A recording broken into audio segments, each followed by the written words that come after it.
On this day that there was supposed to be a ceasefire, that Israel was 8 days into the war, there had only been an aerial campaign, and Israel was convinced there was going to be a ceasefire. The Hamas had assured the Egyptians, the Americans, and the Israelis through the Turks and the Qataris that yes, they were going to accept this ceasefire.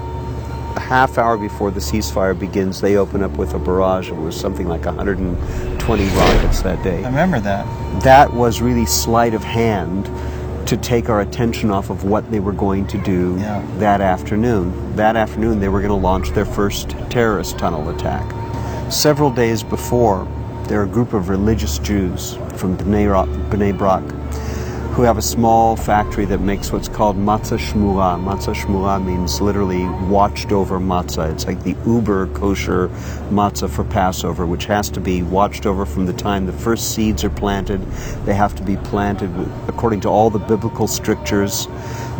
They're watched over all during the growing process. And every seventh year, the land has to lie fallow. The land gets a Sabbath as well. It's a sabbatical year.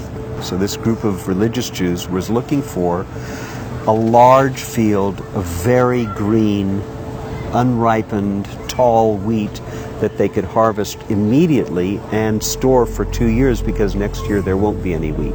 They look all over Israel. They can't find anything that meets their needs. Finally, down in an area called Otef Azah, which is like the envelope of Gaza, right on the border, they find acres and acres of a wonderful field, 5 feet tall, super green wheat, planted according to all the biblical strictures. And they go to the farmers and they say, we want to make a deal to harvest all of it right now.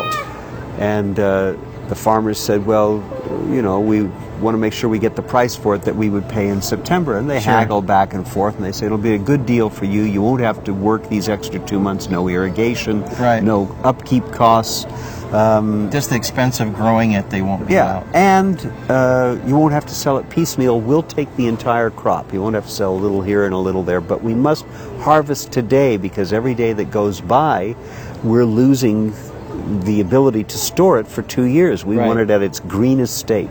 We're right now less than 3,000 meters from the border. That's a closed military area. It's the closest we've been so far. On the border. Close to Gaza land right now. Yeah. As you can see, this field's been harvested and plowed under already.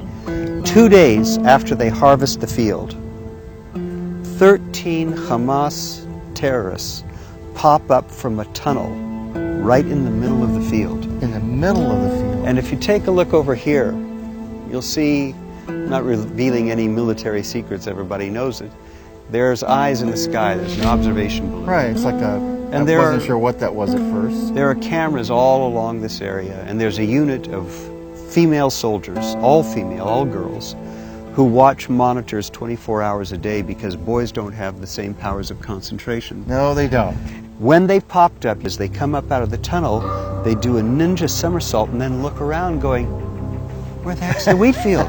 This was supposed to be our camouflage. Yeah, it's amazing. Instead of being invisible, they're now visible to everything. They're totally exposed. A 19-year-old girl sees them. She immediately sounds the alarm. There's an aerial asset that engages them, hits them with a missile. We have a special ready response team that engaged them within 90 seconds.